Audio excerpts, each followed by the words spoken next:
KCN में आपका स्वागत है। मैं किंग हमीद। ये रमजान मुबारक जो है ये सिर्फ मुसलमानों का नहीं है, ये पूरी इंसानियत और मखलूक का महीना है ये। इसलिए कि इस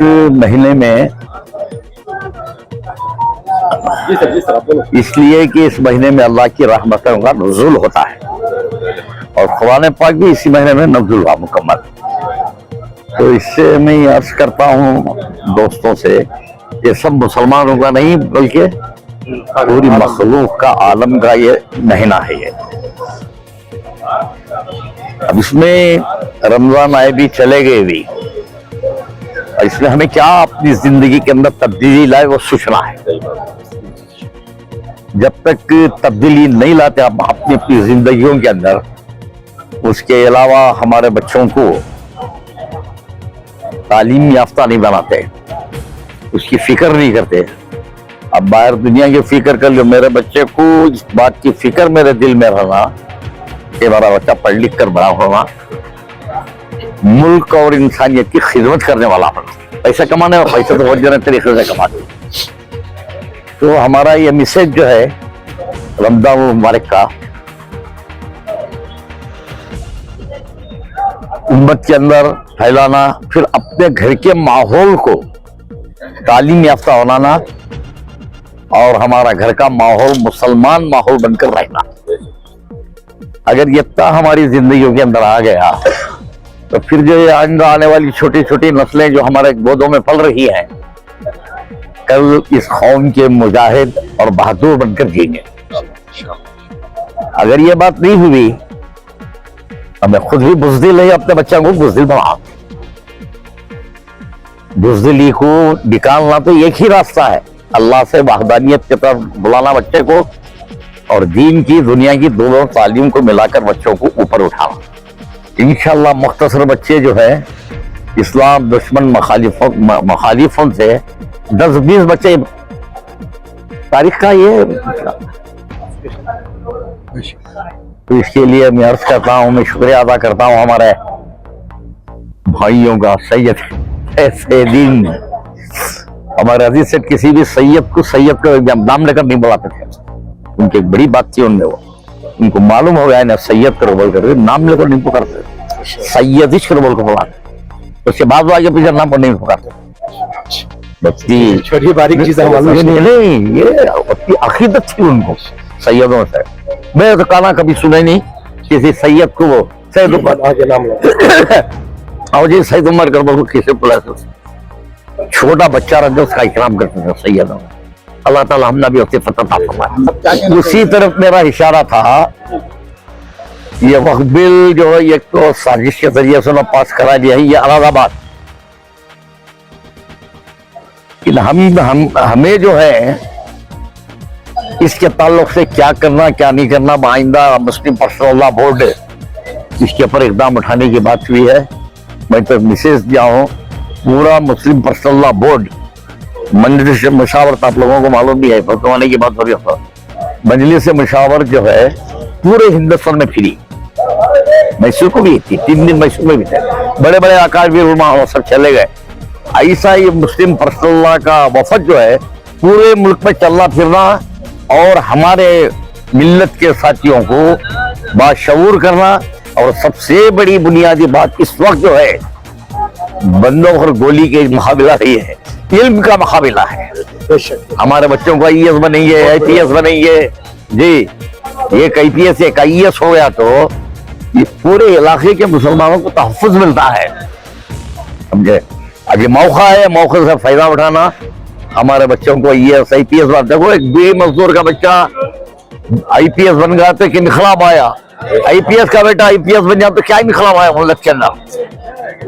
एक गाड़ी बांध का बेटा, एक टांगी गाड़ी लगा बेटा जी, उन्हें अगर IPS भी IAS हो गया तो ये कौम के अंदर एक इनकलाब पैदा हो जाता है। IAS का बेटा IAS, डॉक्टर का बेटा डॉक्टर, इससे क्या भी होने का नहीं है। इससे कैटेगरी बदलना, बदलाव आना वो अब हमारे हाथ में। अल्लाह ताला जिंदगी दिया है, हमारे हाथ में है। अपने बच्चों को सुधार कर सही तालीम देने की कोशिश करना, इससे रत्ती भी गफलत नहीं करना। अस्सलाम वालेकुम रहमतुल्लाहि व बरकातहू। आज जो ईद मिलन का जो प्रोग्राम किया गया है, बल्कि ये एक मैसेज देना था फ़िरक़ा परस्त ताकतों को कि हम सब एक हैं, हिंदू मुस्लिम भाई भाई। और जो हालात जो आज के जो गुजर रहे हैं, जो दिने दिन पर जो फ़िरक़ा परस्त ताकतों को मौका मिल रहा है कि हम लोग आपस में नहीं मिल रही, हमारा उनका अलग माशरा माहौल दूर हो रहा है। इस वास्ते हम जब तक उन लोगों को हमारे हर मामले में, मैं यहाँ तक कहता हूँ कि मसाजिद में भी, अगर मदारिस में भी ज़रूरत पड़ी तो उनको बुलाकर हमें दावत देना चाहिए। हमारे एक्टिविटीज़ क्या हैं, हम वहाँ पर क्या कर रहे हैं, क्या एंटी सोशल एक्टिविटीज़ हो रही हैं या एंटी हिंदू एक्टिविटीज़ हो रही, ये उसका आने के बाद में उनको मालूम पड़ता है। ये चीज़ों को जब तक हमें उनसे रूबरू नहीं होंगे, हमें उनको बुलाकर आपस में एक दूसरे के साथ ताल्लुक़ नहीं बनाएंगे, ये दूरियां बढ़ती जाएंगी और आपस में नाइतफाक़ी फ़िरक़ा परस्ती की ताकत बढ़ती रहेगी।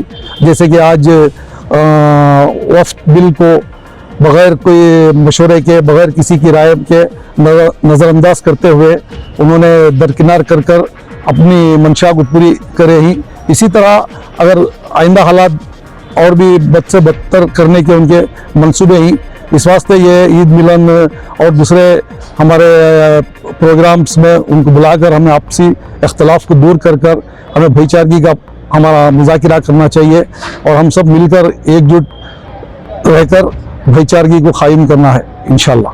अस्सलाम वालेकुम रहमतुल्लाहि व बरकातहू। जैसे कि आप लोग सब जानते हैं, हाल ही में उगादी का फेस्टिवल हुआ था। ये हमारे गैर मुसलमान भाइयाँ, हमारे दोस्त हैं, बचपन के दोस्त हैं, इन्होंने हमें सब एक साथ, इनके जितने भी फेस्टिवल होते थे हमें साथ सेलिब्रेट करते थे। ये उन्वान की बिना पर रमज़ान और उगादी एक दिन आसपास आने की वजह से मिलकर एक सेलिब्रेट करेंगे। एक हाल ही में आप देखें, जैसा हफ्ते का दिन उगादी थी और इतवार का दिन उगादी थी और पीर का दिन ईद थी। तो मकसद होता है हमें सब एक ही, हमें इनके खुशियाँ में इनके खुशियाँ में हमें शामिल होती है, हमारे खुशियाँ में इन्हों शामिल होना। नाम के हिसाब से हमारी ईद कर को बोल को, उनकी उगादी कर को हमें कभी भी सेलिब्रेट करे जरा गैप आया था, 2-4 दिन, 8 दिन, 15 दिन, एक वारम आया तो भी हमें जाको उनकी जगह पर हमें जाकर सेलिब्रेट करते थे, हमारी जगह पर इन्वाक करते थे। अभी मसरूफियात की वजह से जाना आना जरा कम हो रहा को, हमारे दोस्त अहबाब जो भी लीडर्स हैं पूरे कम्युनिटी वाले हम बुला को सेलिब्रेट करेंगे ईद मिलन के इसमें बैनर में अगर बोल को पूरे हमें जुड़ी। अल्हम्दुलिल्लाह वो तो आप जैसा आप लोग सब जानते हैं 19-20 साल से वो हमारा वो सिलसिला चलता आ रहा है। हमें कोई भी उसका क्रेडिट लेते नहीं, देने वाली ज़ात अल्लाह की, हमें जरिए के तौर पर पहुंचाती। उसमें हमें भी ये सेम सोचा बोले ना, उगादी और रमज़ान एक दिन आसपास आने की वजह से उनको भी साथ में लोगों को सेलिब्रेट करेंगे और वो सबके सामने वो चीज़ ले लगाकर हमें डिस्ट्रीब्यूट करेंगे इंशाल्लाह। आपकी सबकी दुआएं साथ रही तो इंशाल्लाह और बढ़ चढ़ को इसके बाद हिस्सा लेते हैं इंशाल्लाह। ಇಷ್ಟೇ ರಂಜಾನ್ ಹಾಗೂ ಯುಗಾದಿ ಹಬ್ಬದ ಆರ್ಥಿಕ ಶುಭಾಶಯಗಳು ಎಲ್ಲರಿಗೂ, ನಿಮಗೂ ಕೂಡ। ಹಾಗೂ ಪ್ರತಿ ವರ್ಷವೂ ನಮ್ಮ ಅಬ್ಬಾಸ್ ಭಾಯಿ ಅವರು ಎಲ್ಲರ ಒಂದು ಕಡೆ ಹಬ್ಬದ ಇತಿಹಾದ ಮಡಿಗೆ ಮಡಗ್ತಾರೆ, ಒಂದು ಕಡೆ ಎಲ್ಲ ಒಂದು ಕಡೆ ಒಂದು ಬಿಫೋರ್ ಹಬ್ಬಕ್ಕೆ ಮುಂಚೆ ಒಂದು ಸತಿ ಮಡಿಗೆ ಎಲ್ಲರಿಗೂ ಇನ್ವೈಟ್ ಮಾಡ್ತಾರೆ, ಅವಾಗಲೂ ಬಂದು ನಾವು ಭಾಗವಹಿಸ್ತೀವಿ। ಹಬ್ಬ ಆದ್ಮೇಲೂ ಈ ಥರ ಮಡಗ್ತಾರೆ, ಅದಕ್ಕೂ ಪ್ರತಿ ವರ್ಷವೂ ನಾವು ಬಂದು ಅಟೆಂಡ್ ಆಗೇ ಆಗ್ತೀವಿ, ಮಿಸ್ ಆಗಲ್ಲ। ಏನಕ್ಕಂದ್ರೆ ಅವರು ಇದರಲ್ಲಿ ಬೇಕಾದ್ರೆ ಒಬ್ರು ಮುಸ್ಲಿಂ ಒಬ್ರು ಹಿಂದೂ ಅನ್ಬೋದು, ಬಟ್ ಈಗ ಮುಸ್ಲಿಂ ಹಬ್ಬ ಆಗ್ಬೇಕಾದ್ರೆ ಫಸ್ಟ್ ಕೂಗೋದವ್ರನ್ನ ಮುಸ್ಲಿಂನಲ್ಲ, ಫಸ್ಟ್ ಹಿಂದೂನ ಕೂಗ್ತಾರೆ ಅವ್ರು। ಏನಕ್ಕಂದ್ರೆ ಅವ್ರಗಳಿಗೆ ಏನೇ ಇರೋದು, ಯಾರ್ಯಾರಿಗೆ ಏನೇನು ಕೊಡ್ಬೇಕು, ಫಸ್ಟ್ ಬಂದು ಬಿರಿಯಾನಿ ತಗೊಬಂದು ಕೊಡೋದು ನಮ್ಗಳಿಗೆ, ಅವ್ರ ಮನೆಯವ್ರಿಗೂ ಕೊಡಲ್ಲಪ್ಪ ಹಬ್ಬ। ಹಂಗೆ ನಾವು ಕೂಡ ಅಷ್ಟೇ, ಒಂದು ಯುಗಾದಿ ಆಯ್ತು ನಮ್ಮವ್ರೆಲ್ಲರೂ ಮಾಡ್ತಾ ಇರ್ತಾರೆ, ಬಟ್ ಫಸ್ಟ್ ಮುಸ್ಲಿಂ ನಾವು ಅಂದ್ರೆ ಮುಸ್ಲಿಂ ಅಂದ್ರೆ ನಮ್ಮ ಅಣ್ಣ ತಮ್ಮಂದಿರಂಗೆ ಅವ್ರನ್ನ ಫಸ್ಟ್ ನಾವು ಹುಡ್ಕೊಂಡು ಹೋಗಿ ಒಬ್ಬಟ್ಟು ಕೊಡೋದಾಗ್ಲಿ ಇದಾಗ್ಲಿ ನಮ್ದು ಅವ್ರದ್ದು ಇವ್ರದ್ದು ಕೊಡೋದು ತಗೊಳ್ಳೋದು ಮಾಮೂಲಿ ನಡೀತಾ ಇರ್ತದೆ ಹಬ್ಬದ ಟೈಮಲ್ಲಿ। ಅದನ್ನ ಹಿಂಗೆ ಮುಂದುವರ್ಸ್ಕೊಂಡು ಹೋಗ್ಲಿ ಅಂತ ನಾವು ಅವ್ರ ಹತ್ರ ಕೇಳ್ಕೊಂತೀವಿ, ಅವ್ರಿಗೆ ಇನ್ನೂ ಆ ದೇವರು ಹಂಗೆ ಶಕ್ತಿ ಕೊಡ್ಲಿ, ಹಂಗೆ ಇದ್ ಮಾಡ್ಲಿ ನಾವು ಒಂದಿನೂ ಹತ್ರ ಅನ್ಸ್ಕೊಂಡೇ ಇಲ್ಲ। ಅವ್ರ ಮನೆ ಫಂಕ್ಷನ್ಗಳಿಗಾಗ್ಲಿ ನಾವ್ಯಾರು ಬಂದಿಲ್ಲ ಅಂದ್ರೆ 50 ಫೋನ್ ಮಾಡಿರ್ತಾರೆ, ಇನ್ನೂ ಬಂದಿಲ್ಲ ಅಂತ। ಒಂದ್ ಮದ್ವೆ ಆಗಿರ್ಬೋದು, ಒಂದ್ ಒಳ್ಳೇದು ಕೆಟ್ಟದಾಗಿರ್ಬೋದು, ನಾವು ಅಷ್ಟೇ ಅವ್ರು ಕಾಯ್ತಾ ಇರ್ತೀವಿ।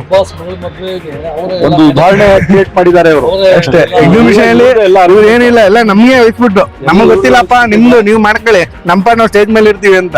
ನಮ್ಗೆ ಸ್ಟೇಜ್ ಮೇಲೆ ಊಟದಿಂದ ಹಿಡಿದು ಡೆಕೋರೇಷನ್ ಹಿಡಿದು ಟ್ರಾಫಿಕ್ ಕಂಟ್ರೋಲ್ ಮಾಡೋದನ್ನ, ಪಾರ್ಕಿಂಗ್ ಮಾಡಿಸೋದನ್ನ ಎಲ್ಲ ನಮ್ ಬ್ರದರ್ಸ್ ಎಲ್ಲ ನಾವೇ ಮಾಡಿದ್ದು, ಅದೊಂದು ದೊಡ್ಡ ಉದಾಹರಣೆ ನಮ್ಮ ಬಾಂಧವ ಯಾವ ತರ ಅಷ್ಟೇ। ಅವ್ರ ಮನೇಲಾಗ್ಲಿ ಇದಾಗ್ಲಿ. Thank you. ನಮ್ಮ ಸ್ನೇಹಿತರಾದ ಕಲೀಂ ಅವರು ಈ ಸಭೆಯನ್ನ ಬನ್ನಿ ಸ್ನೇಹಿತರಾದಂಥ ಕಲೀಂರವರು ಇವತ್ತು ಮೈಸೂರು ನಗರದಲ್ಲಿ ಸಭೆಯನ್ನು ಏರ್ಪಾಡು ಮಾಡಿದ್ದಾರೆ. ಇದು ಶಾಂತಿ ಸೌಹಾರ್ದತೆ ಸಮಾಜದಲ್ಲಿ ಬದುಕು ಮಾಡ್ತಾ ಇರ್ತಕ್ಕಂಥ ಎಲ್ಲ ಜಾತಿ ಜನಾಂಗ ಧರ್ಮ ಭಾಷಿಕರು ಕೂಡ ಒಟ್ಟಿಗೆ ಸಮಾಧಾನಕರವಾಗಿ ಹೋಗಬೇಕು ಅಂತಕ್ಕಂಥ ಸಂದೇಶ. ಹಾಗಾಗಿ ಅಂತ ಒಂದು ಕಾರ್ಯಕ್ರಮವನ್ನು ಕಲೀಂರವರು ಮಾಡ್ತಕ್ಕಂಥದ್ದು ಬಹಳ ಸಂತೋಷ. ಅವರಿಗೆ ಮತ್ತು ಈ ಕಾರ್ಯಕ್ರಮದಲ್ಲಿ ಭಾಗವಹಿಸಿರ್ತಕ್ಕಂಥವ್ರು ಕೂಡ ಶುಭಾಶಯಗಳು. ಖಂಡಿತ ಅವರು ಹೌದು ರೆಸ್ಪಾನ್ಸಿಬಲ್ ಸಿಟಿಸನ್ಸ್. ಯಾವುದೇ ಕಾರ್ಯಕ್ರಮ ಮಾಡಿದ್ರು ಕೂಡ ನಾನು ಅವ್ರ ಜೊತೆಗೆ ಸದಾ ಇರ್ತೇವೆ. ಇವತ್ತು ಇರ್ತೇವೆ, ನಾಳೆನೂ ಇರ್ತೇವೆ. ಇವತ್ತೇನು ಸೌಹಾರ್ದತೆ ಮತ್ತು ಸಹೋದರತ್ವ ಕಡೆಗೆ ಇವತ್ತೆಲ್ಲರನ್ನೂ ಸೇರಿಸಿ ಒಂದು ದೇಶಕ್ಕೆ ಮಾದರಿಯಾಗಂತ ವಿಷಯನ ಇವತ್ತು ತಲುಪಿಸೋದಕ್ಕೆ ನಮ್ಮ ಕಲೀಲವರು ಮಾಡಿದ್ದಾರೆ. ತುಂಬ ಸಂತೋಷದ ವಿಷಯ. ಇದೇ ಥರ ದೇಶದಲ್ಲಿ ಪ್ರತಿ ಜಿಲ್ಲೆಯಲ್ಲೂ ಪ್ರತಿ ತಾಲೂಕಲ್ಲೂ ಸಹ ಇದೇ ಥರ ಒಂದು ಸೌಹಾರ್ದತೆಯನ್ನು ಬೆಳೆಸ್ಕೊಂಡ್ರೆ ನಮ್ಮ ದೇಶಕ್ಕೆ ಒಂದು ಒಳ್ಳೆ ಸುದ್ದಿ ಸಿಗುತ್ತೆ. ಎಲ್ಲರೂ ಒಟ್ಟಿಗೆ ಬಾಳ್ವೆ ಮಾಡಬೇಕು ಅನ್ನೋದನ್ನು ಪ್ರತಿಯೊಬ್ಬರೂ ಸಹ ನಾವು ಇಚ್ಛಿಸ್ತೀವಿ. ಇದಕ್ಕೆ ಶುಭ ಕೊಡ್ತಾ ಇದ್ದೀನಿ. ನನ್ನ ಹೆಸರು ರವಿನಂದನ್ ಅಂತ, ಮೈಸೂರು ಹಿಂದುಳಿದ ವರ್ಗದ ಜಾಗೃತಿ ವೇದಿಕೆಯ ಸಂಚಾಲಕ ರವಿನಂದನ್ ಅಂತ. ಏನಿವತ್ತು ಸೌಹಾರ್ದತೆ ಮತ್ತು ಸಮಾಜದ ಎಲ್ಲ ಒಟ್ಟಿಗೆ ಸೇರಿ ಸಮಾಜದ ಬಂಧುಗಳು ಇವತ್ತು ಔತಣಕೂಟಕ್ಕೆ ಎಲ್ಲ ಒಟ್ಟಾಗೆ ಸೇರಿ ಏರ್ಪಡಿಸಿದ್ದಾರೆ. ನಮ್ಮ ಅಬ್ದುಲ್ ಕಲೀಂ ಅವರು ರೆಸ್ಪಾನ್ಸಿಬಲ್ ಸಿಟಿಸನ್ಸ್ ವಾಯ್ಸ್ ಮೈಸೂರು ವತಿಯಿಂದ ಇವತ್ತು ಈ ಕಾರ್ಯಕ್ರಮವನ್ನು ಹಮ್ಮಿಕೊಂಡಿದ್ದಾರೆ. ಭಾಳ ಸಂತೋಷದ ವಿಚಾರ. ಯಾಕೆ ಅಂತಂದರೆ ಈ ವರ್ಷ ಯುಗಾದಿ ಮತ್ತು ರಂಜಾನ್ ಎರಡೂ ಹಬ್ಬಗಳು ಒಂದಾಗಿ ಬಂದಿದೆ. ಇವೆರಡೂ ಹಬ್ಬಗಳು ಒಂದಾಗಿ ಬಂದಿರೋದ್ರಿಂದ ಸಹಬಾಳ್ವತ್ವೆ ಸಹೋದರತೆ ಅನ್ನೋದು ಇವತ್ತು ಒಂದು ಸಮಾಜಕ್ಕೆ ಒಂದು ಸಂದೇಶ ಕೊಡುವಂಥ ವಿಚಾರನ ಇವತ್ತು ತಂದಿದ್ದಾರೆ. ಈ ಒಂದು ಸಂದೇಶವನ್ನು ಕೊಡಲಿಕ್ಕೆ ನಮ್ಮ ಕಲೀಂ ಅವರು ಇವತ್ತು ಬಹಳ ಪ್ರಯತ್ನ ಪಟ್ಟು ನಮ್ಮನ್ನೆಲ್ಲ ಸೇರಿಸಿ ಪ್ರಾಗತಿಕಪರ ಚಿಂತಕರು, ಹಿಂದುಳಿದ ಸಮಾಜಗಳು, ದಲಿತ ಸಮುದಾಯಗಳು, ಮುಸಲ್ಮಾನ ಸಮುದಾಯಗಳು ಎಲ್ಲ ಒಟ್ಟಾಗಿ ಸೇರಿ ಅಹಿಂದ ಸಂಘಟನೆಗಳ ವತಿಯಿಂದ ಇವತ್ತೆಲ್ಲ ಸೇರಿ ಇವತ್ತು ಈ ಒಂದು ಔತಣಕೂಟದಲ್ಲಿ ನಾವೆಲ್ಲ ಭಾಗಿಯಾಗಿದ್ದೇವೆ.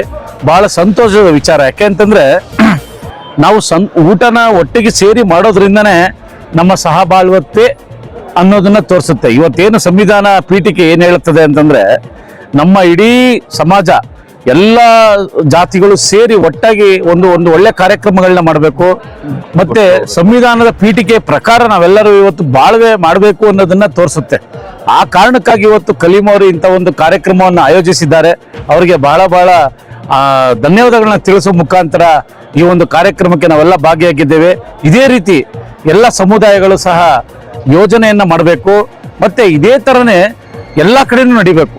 Not only in Mysuru, everywhere. ಕರ್ನಾಟಕದಲ್ಲಿ ಎಲ್ಲ ಜಿಲ್ಲೆಗಳಲ್ಲೂ ಎಲ್ಲ ತಾಲೂಕುಗಳಲ್ಲೂ ಮತ್ತು ಇಡೀ ದೇಶಾದ್ಯಂತ ಇಂಥ ಕಾರ್ಯಕ್ರಮಗಳು ನಡೆದಾಗ ಮಾತ್ರ ನಮ್ಮಲ್ಲಿ ತಾರತಮ್ಯ ಅನ್ನೋದು ಬರೋದಿಲ್ಲ. ಆ ಕಾರಣಕ್ಕೋಸ್ಕರ ನಾವು ಇಂಥ ಕಾರ್ಯಕ್ರಮಗಳನ್ನ ನಿರೂಪಿಸಬೇಕು ಅನ್ನೋದನ್ನ ನಮಗೆ ಇವತ್ತು ಬಹಳ ಉತ್ತೇಜನ ಆಗಿದೆ. ಇಂಥ ಕಾರ್ಯಕ್ರಮಗಳು ನಾವು ಮಾಡಬೇಕು. ನಾವು ಹಿಂದುಳಿದ ಸಮಾಜದವರೇನೆ. ಉಪ್ಪಾರ ಸಮಾಜದ ಅಧ್ಯಕ್ಷನಾಗಿ ಮೈಸೂರು ಜಿಲ್ಲೆಯ ಕಾರ್ಯನಿರ್ವಹಿಸ್ತಾ ಇದ್ದೀನಿ. ಯೋಗೀಶ್ ಉಪ್ಪಾರ ಅಂತ ನನ್ನ ಹೆಸರು.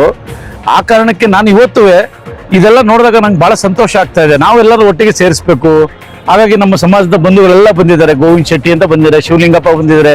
ಕಲೀಂ ಅವ್ರ ಜೊತೆಗೆ ಸಹಕಾರ ನೀಡಲಿಕ್ಕೆ ನಮ್ಮ ರವಿನಂದನ್ ಅವರು, ನಮ್ಮ ಬ್ರದರ್ಸ್ ಎಲ್ಲ ಒಟ್ಟಿಗೆ ಸೇರಿದ್ದೀವಿ. ಆ ಕಾರಣಕ್ಕೆ ಇಂಥ ಕಾರ್ಯಕ್ರಮಗಳು ಎಲ್ಲ ಕಡೆ ನಡಿಬೇಕು ಅಂತ ನಾನು ಆಶಿಸ್ತಾ ಇವತ್ತು ಕಲೀಂ ಅವ್ರಿಗೆ ಶುಭವನ್ನು ಕೋರ್ತಾ ಈ ಒಂದು ಕಾರ್ಯಕ್ರಮ ಸಕ್ಸಸ್ ಆಗಿದೆ. ಬಹಳ ಸಂತೋಷ ಆಗಿದೆ. ಇದೇ ರೀತಿ ಮುಂದಿನ ವರ್ಷಗಳಲ್ಲೂ ಸಹ ನಡಿಬೇಕು ಅಂತ ನಾನು ಈ ಮೂಲಕ ಕೇಳ್ಕೊಳ್ತಾ ಧನ್ಯವಾದಗಳನ್ನ ತಿಳಿಸ್ಲಿಕ್ಕೆ ಬಯಸ್ತೇನೆ. ನಮಸ್ಕಾರ ಬಂಧುಗಳೇ. ನಾನು ಉಗ್ರ ನರಸಿಂಹೇಗೌಡ ಅಂತ, ಸರ್ವೋದಯ ಕರ್ನಾಟಕದ ಮೈಸೂರು ಜಿಲ್ಲಾ ಅಧ್ಯಕ್ಷ ಮತ್ತು ಜನಾಂದೋಲನಗಳ ಮಹಾಮೈತ್ರಿಯ ರಾಜ್ಯ ಸಂಘಟನಾ ಸಂಚಾಲಕನಾಗಿದ್ದೀನಿ. ನಾನು ಕೆಲಸ ಮಾಡ್ತಾ ಇದ್ದೀನಿ. ನಾನು ಈ ಥರದ ಸಾರ್ವಜನಿಕ ಬದುಕು 89ರಲ್ಲಿ ಆರಂಭ ಆಯಿತು. ನಮಗೆ ಹೀಗೆ ಇವತ್ತು ಮೈಸೂರಿನಲ್ಲಿ ಸಾಮಾಜಿಕ ಸೌಹಾರ್ದತೆ ಮತ್ತು ಸೋದರತ್ವದ ಕಡೆಗೆ ಅಂತ ನಮ್ಮ ಮೈಸೂರಿನ ಮುಸ್ಲಿಂ ಗೆಳೆಯರು ಸೇರಿ ಆಯೋಜಿಸಿರುವಂತಹ ಈ ಸಾಮಾಜಿಕ ಸೌಹಾರ್ದತೆ ಮತ್ತು ಸಹೋದರತ್ವದ ಕಡೆಗೆ ಅನ್ನೋದು ಈ ಪ್ರದೇಶಕ್ಕೆ ಬಹಳ ಸಹಜವಾದ ಆಚರಣೆ ಮತ್ತು ನಿಜವಾಗಿಯೂ ಇದು ಸಂಸ್ಕೃತಿ ಕೂಡ ಆಗಿದೆ. ಯಾಕೆ ಅಂತ ಹೇಳಿದ್ರೆ ಮೈಸೂರು ಸುತ್ತಲಿನ ಪ್ರದೇಶದ ಒಂದು ಸಂಸ್ಕೃತಿನ ಗಮನಿಸಿದ್ರೆ ಅದು ಅರ್ಥವಾಗುತ್ತೆ ನಮ್ಗೆ. ಈಗ ಮೈಸೂರಿಂದ ಕೇವಲ 55 ಕಿಲೋಮೀಟರ್ ದೂರದಲ್ಲಿರುವ ಮೇಲ್ಕೋಟೆ ಗೊತ್ತಿರ್ಬೋದು ನಿಮ್ಗೆ ಎಲ್ಲರಿಗೂ. ಮೇಲ್ಕೋಟೆಯಲ್ಲಿ ಚೆಲುವರಾಯ ಸ್ವಾಮಿಯ ಅಕ್ಕಪಕ್ಕದಲ್ಲಿ ಇಬ್ರು ಹೆಣ್ಣು ಮಕ್ಕಳು ದೇವತೆಯರಿದ್ದಾರೆ. ಅವ್ರನ್ನ ದೇವರು ಅಂತ ಪೂಜಿಸ್ತಾ ಇದ್ದೇವೆ. ಲಕ್ಷಾಂತರ ಜನ ಒಕ್ಕಲುಗಳಿದ್ದಾರೆ ಅವ್ರಿಗೆ. ಆ ಇಬ್ರು ಹೆಣ್ಮಕ್ಳಲ್ಲಿ ಒಬ್ಬಳು ತುಳಸಿ ದಲಿತ ಹೆಣ್ಮಗಳು, ಇನ್ನೊಬ್ಬಳು ಬೀಬಿ ನಾಚಿಯಾರ್ ಮುಸ್ಲಿಂ ಹೆಣ್ಮಗಳು.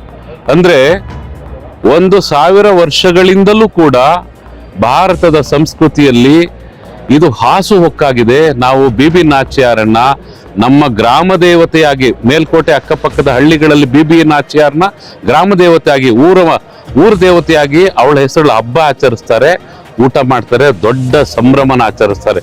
ಅಂದ್ರೆ ಈ ಸಂದೇಶ ಏನ್ ಕೊಡುತ್ತೆ ಇದು ಅಂದ್ರೆ, ಹೀಗೆ ಕೊಡುಕೊಳ್ಳುವ ಸಂಬಂಧ ಮುಸ್ಲಿಂ ಹಿಂದೂ ಅಂತ ಅಲ್ಲದೇನೆ, ಧರ್ಮಗಳ ಯಾವ ಚೌಕಟ್ಟಿಗೂ ನಿಲುಕ್ದೇನೆ ಚೌಕಟ್ಟುಗಳ ಆಚೆಗೆ ಸಂಬಂಧಿಸಿದ ಸಂಬಂಧಗಳು ಇದ್ದಾವೆ.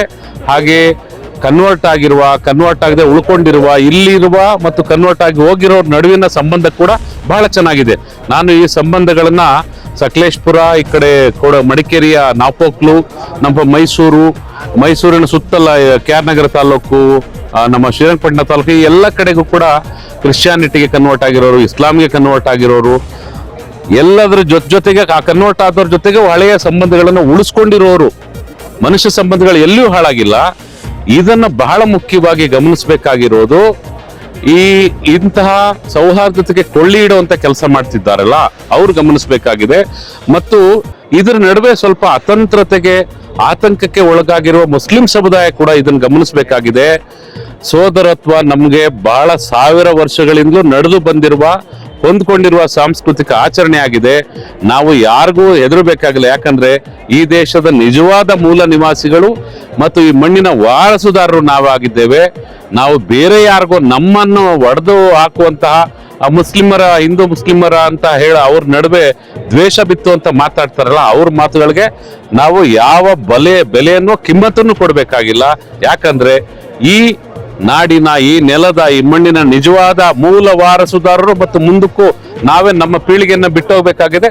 ಅದು ಈ ಸಂಸ್ಕೃತಿಯನ್ನೇ ಮುಂದಕ್ಕೆ ಹೋಗಿ ತಗೊಂಡೋಗುತ್ತೆ. ಅದರಿಂದಾಗಿ ನಮ್ಮ ಈ ಸಂಸ್ಕೃತಿಗೆ ಅಡ್ಡಿಪಡಿಸುವಂತ ಯಾರನ್ನು ನಾವು ಲೆಕ್ಕಕ್ಕೆ ಇಟ್ಕೋಬೇಕಾಗಿಲ್ಲ. ಆ ಅಡ್ಡಿಪಡಿಸ್ತಾ ಇದ್ದಾರಲ್ಲ ಆ ಒಂದು ಸಮುದಾಯ ನಿಜವಾಗ್ಲೂ ಭಾರತೀಯ ಸಂಸ್ಕೃತಿಗೆ ಹೊರಗಿನವರಾಗಿದ್ದಾರೆ. ಭಾರತೀಯ ಸಂಸ್ಕೃತಿಯ ನಿಜವಾದ ರಾಯಭಾರಿಗಳನ್ನ ಆದ ನಾವು ಈ ಸಾಮಾಜಿಕ ಸೌಹಾರ್ದತೆ ಮತ್ತು ಸೋದರತ್ವದ ಆಚರಣೆಗಳನ್ನ ಕೇವಲ ಈ ಈದ್ ಆಚರಣೆಗೆ ಅಷ್ಟೇ ಅಲ್ಲ, ನಾವು ವರ್ಷದ ಎಲ್ಲ ಹಬ್ಬ ಹರಿದಿನಗಳಲ್ಲಿ ಪರಸ್ಪರ ಒಬ್ಬರೊಬ್ಬರನ್ನ ಅಭಿನಂದಿಸುವಂತ, ಒಬ್ಬರೊಬ್ರು ಸೇರುವಂತ ಕಾರ್ಯಕ್ರಮಗಳನ್ನು ಮಾಡ್ತಾ, ಈಗ ಬಂದಿರುವಂತಹ ಒಂದು ಸಣ್ಣ ಆತಂಕ ಇದೆಲ್ಲ ಅದನ್ನ ದೂರ ಮಾಡ್ಕೊಳ್ತಾ ನಾವು ಈ ದೇಶದ, ಈ ನೆಲದ ನಿಜವಾದ ವಾರಸುದಾರರು, ಮಣ್ಣಿನ ಮಕ್ಕಳು ಅನ್ನೋದನ್ನ ಯಾರಿಗೂ ಸಾಧಿಸಿ ತೋರಿಸ್ಬೇಕಾಗಲ್ಲ. ಇದನ್ನೇ ನಾವು ಹೀಗೆ ಬದುಕಬೇಕು ಅಂತ ನಾನು ಎಲ್ಲರಲ್ಲಿ ಮನವಿ ಮಾಡ್ಕೊಳ್ತೇನೆ. ಈ ನಮ್ಮ ಸಂಸ್ಕೃತಿ ಅರಿವು ಎಲ್ಲರಲ್ಲೂ ಇರಲಿ ಅಂತ ಜ್ಞಾಪಿಸ್ತಾ ಇದ್ದೇನೆ. ನಮಸ್ಕಾರ. ತುಂಬಾ ಒಳ್ಳೆಯ ಕಾರ್ಯಕ್ರಮ ಇದು. ಸಾಮಾಜಿಕ ಸೌಹಾರ್ದತೆ ಮತ್ತು ಸಹೋದರತ್ವದ ಕಡೆಗೆ ಅಂತ ಏನು ರೆಸ್ಪಾನ್ಸಿಬಲ್ ಸಿಟಿಜನ್ಸ್ ವಾಯ್ಸ್ ಮೈಸೂರು ನಮ್ಮ ಗೆಳೆಯರೆಲ್ಲ ಸೇರಿ, ಕಲೀಮುಲ್ಲಾ ಮತ್ತೆ ಇವರೆಲ್ಲ ಸೇರಿ ಮಾಡಿರೋದು ಈದ್ ಮಿಲನ್ ಕಾರ್ಯಕ್ರಮ ಬಹಳ ಚೆನ್ನಾಗಿ ನಡೆಯಿತು. ತುಂಬಾ ಮೈಸೂರಿನ ಬಹಳ ಒಳ್ಳೆಯ ರೆಸ್ಪಾನ್ಸಿಬಲ್ ಸಿಟಿಜನ್ಸ್ ಎಲ್ಲರೂ ಬಂದು ಸೇರಿದ್ರು ಇಲ್ಲಿ. ಆಮೇಲೆ ನೀವು ನೋಡ್ತಾ ಇದ್ರಿ ಎಲ್ಲ ಒಳ್ಳೆ ಊಟ, ಜೊತೆಗೆ ಕುತ್ಕೊಂಡು ಊಟ ಮಾಡೋದು. ಸಮಾಜದಲ್ಲಿ ಯಾವತ್ತಿದ್ರೂ ಕೂಡ ಈ ಸಹಭೋಜನ ಇದೆಯಲ್ಲ, ಈ ಸಹಭೋಜನ ಜಾಸ್ತಿ ನಡೀಬೇಕು. ಸಹಭೋಜನ ಜಾಸ್ತಿ ನಡೆದಷ್ಟು ನಮ್ಮ ನಡುವಿನ ಸಣ್ಣ ಪುಟ್ಟ ಭಿನ್ನಮತಗಳೆಲ್ಲ ಹೊರಟೋಗ್ಬಿಡ್ತವೆ. ಆಮೇಲೆ ನಮ್ಮನ್ನ ಯಾವುದೇ ರಾಜಕಾರಣಿಗಳಾಗ್ಲಿ, ಇನ್ಯಾರು ಧರ್ಮಗುರುಗಳು, ಮಠಾಧೀಶರು, ಇವ್ರು ಯಾರು ಕೂಡ ದುರುಪಯೋಗ ಮಾಡ್ಕೊಳ್ಳಿಕ್ ಆಗೋದಿಲ್ಲ. ಜನ ಒಂದೇ ತಾಯಿಯ ಮಕ್ಕಳು ಅನ್ನೋ ತರ ಇದ್ರೆ ಯಾರು ದುರುಪಯೋಗ ಮಾಡ್ಕೊಳ್ಳಿಕ್ಕಾಗತ್ತೆ? ಏನೀಗ ಸಮಾಜದಲ್ಲಿ ಸಣ್ಣ ಪುಟ್ಟದೇನು ಘರ್ಷಣೆಗಳು ನಡೀತಾ ಇದೆ, ಅದು ರಾಜಕಾರಣಿಗಳ ಅವರ ರಾಜಕೀಯದ ಲಾಭಕ್ಕಾಗಿ ಮಾಡ್ತಾ ಇದ್ದಾರೆ. ನಾವು ಅದರ ಬಗ್ಗೆ ಎಚ್ಚರದಿಂದಿದ್ರೆ ಯಾವ ತರದ ಇದು ನಡೆಯೋದಿಲ್ಲ. ಬಹಳ ಮುಖ್ಯವಾಗಿ ನಮ್ಗೇನಂತ ಹೇಳಿದ್ರೆ, ಬಾಬಾ ಸಾಹೇಬ್ ಅಂಬೇಡ್ಕರ್ ಅವರ ಸಂವಿಧಾನದ ನೆಲೆಯ ಮೇಲೆ ನಾವು ಕೆಲಸ ಮಾಡಬೇಕಾಗುತ್ತೆ. ಮತ್ತು ಪ್ರತಿಯೊಬ್ಬರೂ ಸಹೋದರರು, ಪ್ರತಿಯೊಬ್ಬರೂ ಕೂಡ ನಾವು ಹಂಚಿ ತಿನ್ನುವವರು. ನಾವು ಬಸವಣ್ಣ ಹೇಳಿದ್ದು ಕೂಡ ಅದನ್ನೇ, ಕಾಯಕ ಮತ್ತು ದಾಸೋಹ ಅಂತ. ಕಾಯಕ ಅಂದ್ರೆ ನೀವು ಕೆಲಸ ಮಾಡಿ ಪ್ರೊಡಕ್ಷನ್, ದಾಸೋಹ ಅಂದ್ರೆ ಹಂಚಿ ತಿನ್ನಿ ಅಂತ. ಸೊ ಈ ಜೊತೆಗೆ ಸಹಭೋಜನ ಮಾಡುವಂತ ಒಂದು ಕಾರ್ಯಕ್ರಮ ಬಹಳ ಒಳ್ಳೆಯ ಕಾರ್ಯಕ್ರಮ ಇದು. ಇಲ್ಲಿ ಭಾಷಣ ಮಾತುಕತೆಗಳೆಲ್ಲ ಅದು ಸಣ್ಣದದು, ಅದೇನೋ ನಾವು ಪರಸ್ಪರ ಸೇರಿದಾಗ ಅಪರೂಪಕ್ಕೆ ಮಾತಾಡ್ಕೋತೀವಿ ಅಷ್ಟೇ. ಆದ್ರೆ ಈ ಊಟ ಮಾಡೋದಿದೆಯಲ್ಲ, ಇದು ಕುವೆಂಪು ಅವರು, ಮೈಸೂರಿನಲ್ಲಿ ನಾವು ಬಹಳ ಮುಖ್ಯವಾಗಿ ನೆನಪಿಸ್ಕೊಳ್ಳೋದು ಕುವೆಂಪು ಅವರು ಏನು ಸಹೋದರತೆಯ ಬಗ್ಗೆ, ಭ್ರಾತೃತ್ವದ ಬಗ್ಗೆ ಮತ್ತು ಒಂದು ಸಾಮಾಜಿಕ ನ್ಯಾಯದ ಬಗ್ಗೆ ಏನು ಮಾತಾಡಿದ್ದಾರೆ ಅವರು ಸರ್ವ ಜನಾಂಗದ ಶಾಂತಿಯ ತೋಟದ ಬಗ್ಗೆ ಹೇಳ್ತಾರೆ ಅವರು. ಸೊ ಇದು ಒಂಥರದ ಶಾಂತಿಯ ತೋಟ. ಎಲ್ಲ ಮೈಸೂರಿನ ಗೆಳೆಯರಿಗೆ ನಾನು ಬಹಳ ಕೃತಜ್ಞತೆಗಳನ್ನು ಅರ್ಪಿಸ್ತೇನೆ. It's a great moment.